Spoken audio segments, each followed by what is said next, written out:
We have arrived. Family, truth seekers, what's good? Been reading the comments. I notice people still stumbling, fumbling when it comes to translation and transliteration. So let me help you. Before I begin, let's address the elephant in the room. The answer is no. Nope, nope, nope, no.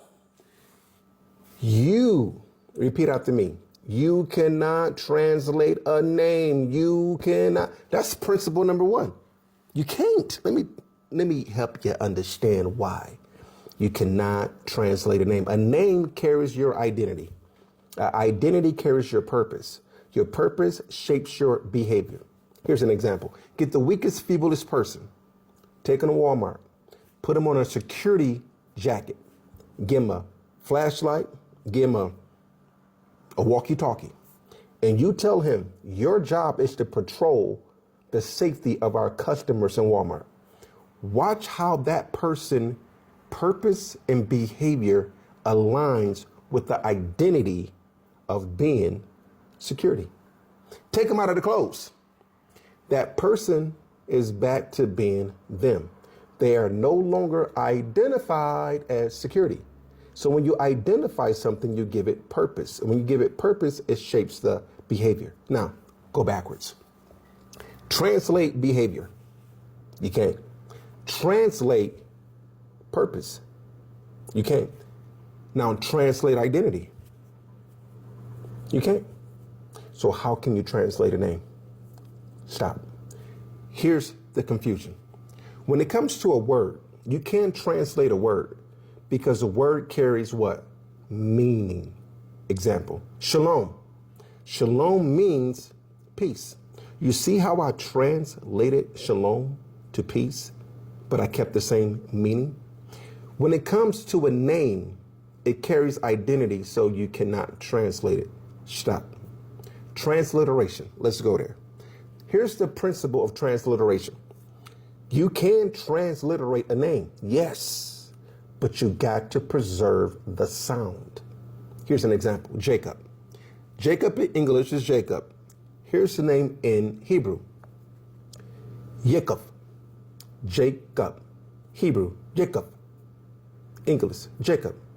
Yaakov, Jacob, Yaakov, Jacob. You see the sound? So we can absolutely transliterate Yaakov to Jacob. Not a problem. Follow me. Let's go to the covenant name of Yahusha. Now let's try to transliterate that name. Let's start off with Greek. Yesus. Yesus. Yesus. Yasha. You hear that? Yesus. Yahu. Yahusha. Yesus. Yahusha. Jesus. Yahusha. You notice the sound is not preserved, so you cannot transliterate Yahusha to any of those names. Let's go with Jesus. Our number one guy. Jesus. Yahu. Jesus. Yahusha. Jesus. Yahusha. Do it sound the same? The sound is not preserved, so we cannot transliterate Yahusha to Jesus. Make sense? Now, let's go to the Father. The Father name is Yahuwah. Let me explain to you how we got to Yahuwah. So it's YHWH. In Hebrew, Yod He Wah He. Yod He Wah He Yahuwah. Yod He Wah He Yahuwah. Yod He Wah He Yahuwah. You see the sound, the name preserved? So how did we get to Yahweh? Let me tell you how.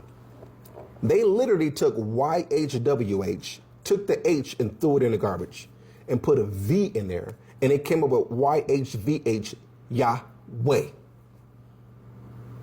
Do that sound like it can be transliterated? Yahuwah, Yahweh. They got the Yah, but they got to get rid of the way. So I just deep. You can look. I want all the smoke. Give me Jehovah. Give me whatever name you want to call him, and let's see, can we transliterate it? We know we cannot. It's based on we know we cannot translate it. Principle is no. So let's go with transliteration. Give me all the names. None of them keep the sound of Yahoo. Now there's one that comes close. Yahusha. Yahusha. The Yahoo is preserved, but it adds a vowel.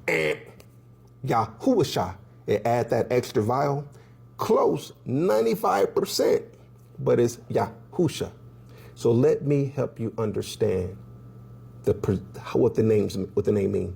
Yahuwah is the invisible creator. No one has ever seen him. Yahuwah.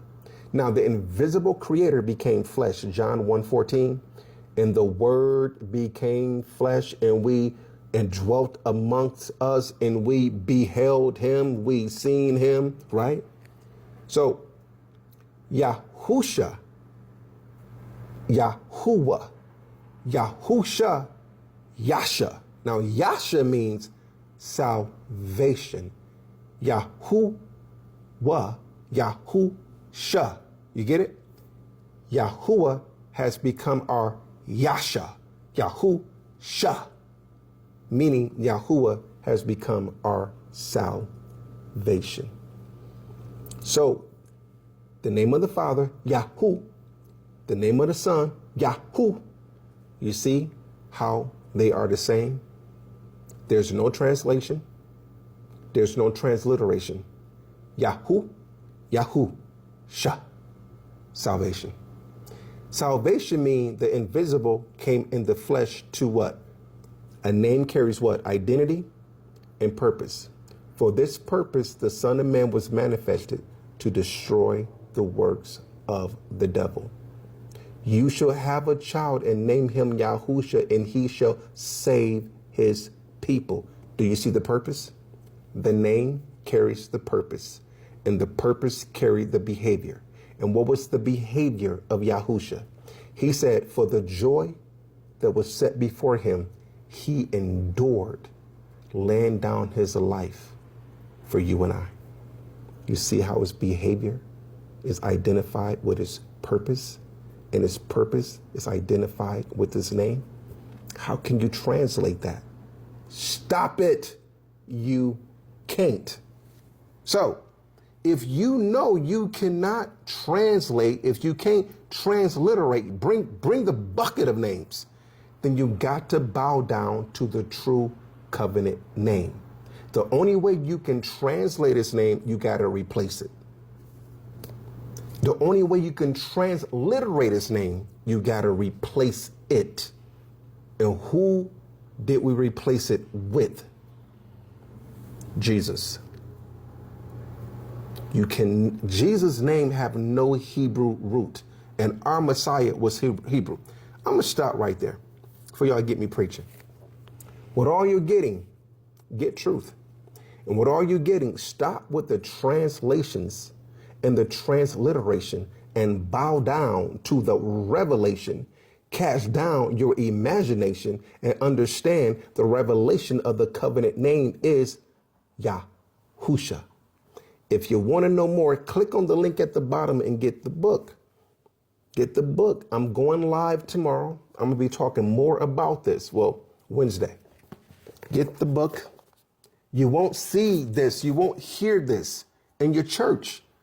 You're going to keep preaching and thinking that it's okay to translate a name. It's okay to transliterate a name. Now, I just broke everything down. I want all the smoke. Somebody shut me up.